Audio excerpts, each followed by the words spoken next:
नमस्कार, मैं योगेश राणा। कल देहरादून में बीजेपी की प्रदेश चुनाव समिति की बैठक हुई। इस बैठक में मुख्यमंत्री पुष्कर सिंह धामी वर्चुअली जुड़े और बाकी सभी मेंबर देहरादून में बीजेपी के प्रदेश कार्यालय में हुई इस मीटिंग में शामिल हुए। वैसे तो इस बैठक में के पहले और बाद में कई सारी ऐसी घटनाएं हैं जिन पर ध्यान दिया जाना चाहिए।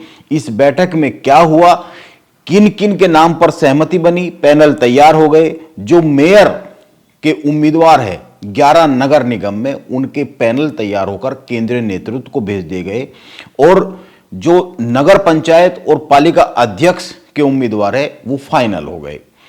लेकिन देहरादून में जो मेयर पद की उम्मीदवारी है उसको लेकर कुछ पेंच फंसता हुआ दिख रहा है। लेकिन इस बैठक से पहले और बाद की कुछ घटनाओं पर, इस बैठक से के बीच से आई सूचनाओं पर अगर बात करें तो दो तीन बातों पर ध्यान दिया जाना चाहिए। पहली बात, बीजेपी के सांसद त्रिवेंद्र सिंह रावत और सांसद अनिल बलूनी एक साथ बैठक में पहुंची। इस बहुत ही महत्वपूर्ण बैठक के बारे में मीडिया को ब्रीफ किया सांसद अनिल बलूनी ने। उन्होंने ही इस बैठक के बारे में मीडिया को सारी बातें बताई। अनिल बलूनी ने मीडिया को बताया, बैठक में सर्वसम्मति से सभी पालिका और नगर पंचायत के अध्यक्ष पदों के उम्मीदवारों के नामों को अंतिम रूप दे दिया गया है, जबकि नगर निगम में जो मेयर पद है उनके उम्मीदवारों के नामों का पैनल केंद्रीय नेतृत्व की सहमति के लिए भेजा गया है। 1-2 दिन के भीतर उम्मीदवारों के नामों की पहली सूची जारी हो जाएगी। बीजेपी में प्रोटोकॉल बहुत ही ध्यान में देने वाली बात होती है। बीजेपी में प्रोटोकॉल सर्वोपरि होता है। बीजेपी में इन सब बातों पर बड़ा ध्यान दिया जाता है कि किस बात का क्या संदेश जाएगा। एक एक बात नोट की जाती है। इन बातों को बड़ा गौर से समझा जाता है कि किस गतिविधि से बीजेपी के कार्यकर्ता पर और मीडिया में क्या मैसेज जा सकता है, क्या नैरेटिव बन सकता है, किस तरह का संदेश जा सकता है। इसीलिए यह जाहिर सी बात है, बैठक के बाद बीजेपी के प्रदेश अध्यक्ष यह बताते ही है कि बैठक में क्या हुआ, बीजेपी की बैठक में क्या क्या हुआ। खासकर जो उम्मीदवारों के चयन को लेकर यह बैठक हो रही थी, इसके निर्णय के बारे में, लेकिन मीडिया को ब्रीफ किया सांसद अनिल बलूनी ने। दूसरी बात यह नोटिस में लानी चाहिए, बीजेपी के प्रदेश प्रभारी दुष्यंत गौतम बीजेपी सांसद त्रिवेंद्र सिंह रावत के घर पर गए। त्रिवेंद्र सिंह रावत ने अपने सोशल मीडिया पेजों पर जो तस्वीरें डाली है दुष्यंत गौतम के साथ घर पर आने की, इन तस्वीरों के साथ लिखा है कि उन्होंने अपने आवास पर दुष्यंत गौतम का स्वागत किया और राज्य के समसामयिक विषयों पर चर्चा की। उत्तराखंड में मौजूदा समय में जो समसामयिक विषय है, सबसे बड़ा तो निगम चुनाव है, नगर निकाय के चुनाव है। सवाल यह उठता है, क्या कुछ ऐसे विषय बैठक में बाकी रह गए थे जिन पर त्रिवेंद्र सिंह रावत के साथ अकेले में बात करनी जरूरी रह गई थी। राजनीति में संदेशों का बड़ा खेल होता है, बड़ा महत्व होता है, खासकर बीजेपी में। बीजेपी में तो यहां तक तय होता है कि मंच पर कितने लोग रहेंगे, कौन कहां बैठेगा, कौन किस ऑर्डर से बोलेगा, पहले कौन बोलेगा, बाद में कौन बोलेगा, लास्ट में कौन बोलेगा। अगर यही सब चीजें कांग्रेस में हो तो नजरअंदाज की जा सकती है। कांग्रेस में उस तरह से अनुशासन नहीं रहते, उस तरह से प्रोटोकॉल बहुत ज्यादा दिखते नहीं है। राहुल गांधी जब मंच पर बोलते हैं तो राहुल गांधी इतने बड़े नेता होने के बाद भी भीड़ खड़ी हो जाती है। लेकिन बीजेपी में अगर कोई छोटी सी भी जनसभा होती है, छोटा सा भी कार्यक्रम होता है, तो उसके भी प्रोटोकॉल तय रहते हैं।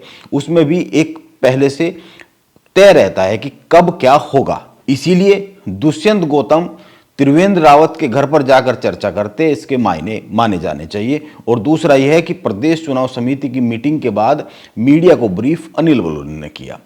अब एक अन्य बात पर गौर किया जाना चाहिए। इस बैठक के बाद चर्चा यह शुरू हो गई, देहरादून में मेयर पद के उम्मीदवार को लेकर मामला कहीं कहीं फंस गया है। 6 नाम अंतिम तक पहुंचे हैं, लेकिन जैसे ही केंद्रीय नेतृत्व के पास पैनल में 3 ही नाम भेजे जाने की बात आई देहरादून के लिए जो मेयर पद पर उम्मीदवार को लेकर है, तो इनमें से 6 में से 3 पर सहमति बनती हुई नहीं दिखी, या फिर राजनीतिक कुछ कारण रहे। देहरादून के तय ये हुआ, मेयर पद पर उम्मीदवार चयन का काम पूरी तरीके से केंद्रीय नेतृत्व पर छोड़ दिया गया है। जिन 6 नामों को लेकर चर्चा है उनमें देहरादून के निवर्तमान मेयर सुनील उनियाल गामा, त्रिवेंद्र सिंह रावत के करीबी धीरेन्द्र पंवार और सौरभ थपलियाल, ये तीनों ही गढ़वाली मूल के नेता है। इसके साथ ही बाकी जो 3 नाम है, सिद्धार्थ अग्रवाल जो कि बीजेपी के महानगर अध्यक्ष है, दूसरे पुनीत मित्तल और तीसरे अनिल गोयल। इन तीनों नामों को लेकर जो खास बात है, ये तीनों ही व्यापारी वर्ग से आते हैं, ये तीनों ही गढ़वाल मूल के नहीं हैं। वैसे तो देहरादून नगर निगम में मेयर पद पर उम्मीदवार तय करने को लेकर बीजेपी में हर बार ही पहाड़ और मैदान की राजनीति की बात उठ जाती है।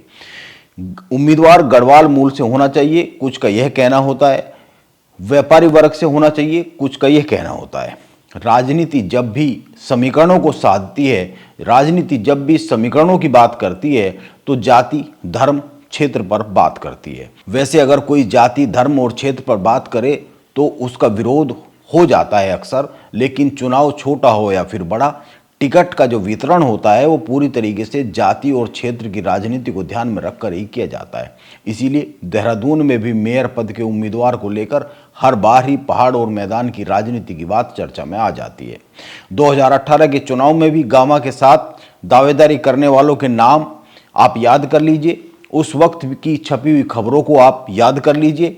इस बार भी बीजेपी के भीतर ये चर्चा शुरू हुई। कुछ लोग चाहते हैं देहरादून में जो उम्मीदवार है मेयर का, वो कोई व्यापारी वर्ग से होना चाहिए।